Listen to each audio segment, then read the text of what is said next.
Why do winemakers use barrels to age their wine? Find out on this episode of Tuesday Night Wines.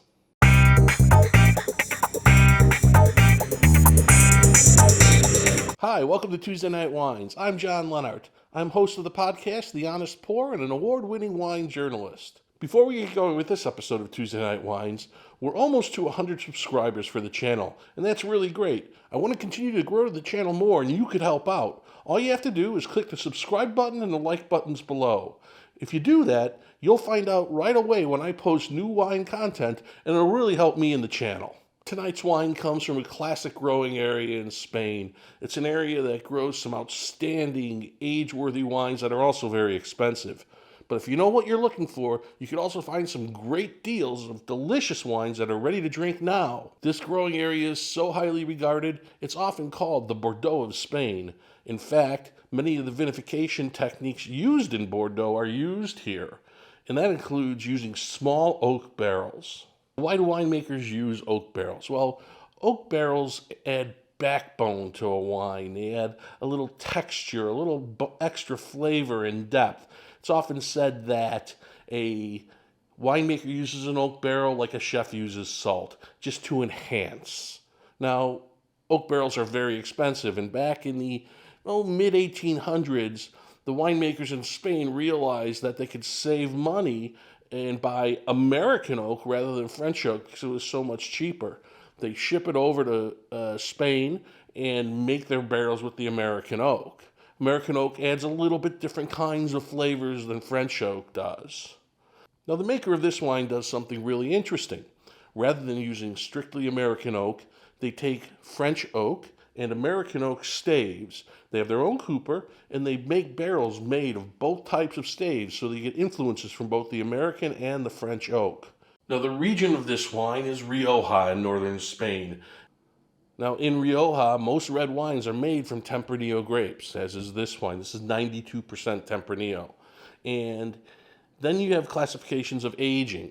So there's three main types of aging statements that you could see on a bottle of Rioja. First is Crianza. Crianza is aged for a minimum of 2 years, and at least 1 year must be in oak. Next, this wine is Reserva. Reservas have to be aged for 3 years. At least 1 year must be in oak. Finally is Gran Reserva, the highest age classification.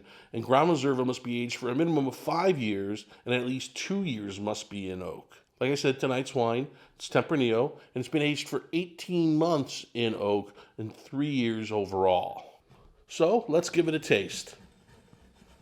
First of all, we have a very pretty color. It's garnet moving a little bit into purple. Very deep color. Smell? Wow, black fruit right away. I get blackberry, black plum, black cherry. A little bit of sweet cinnamon notes that might be from the oak. Very nice. Okay, and finally a taste.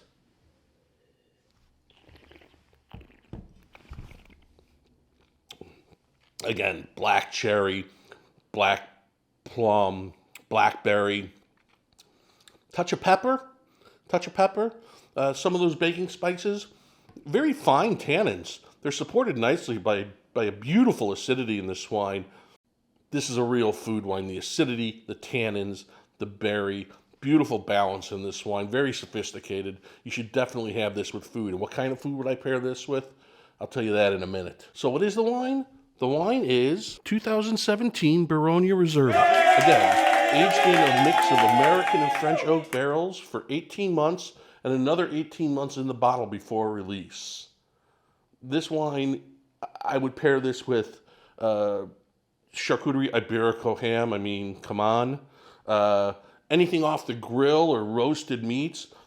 Cheese would go great with this wine. This is beautiful wine to have with classic Spanish cuisine, but you don't have to stay so religious to that. You could do barbecue ribs with this. Cheeseburger would be great with this wine. Just beautiful balance. Again, great acidity, fine tannin, beautiful fruit. So this Barogna Reserva cost me $17. Should be fairly easily findable, and I've seen it kind of as high as 20, but I paid 17 bucks for this bottle, and I'll tell you what a great deal this is. Well, thanks for joining us on this episode of Tuesday Night Wines. Please be sure to click the subscribe and like button below. You'll get my wine content as soon as it hits YouTube, and I'd really appreciate your help with that. Thanks very much, and cheers.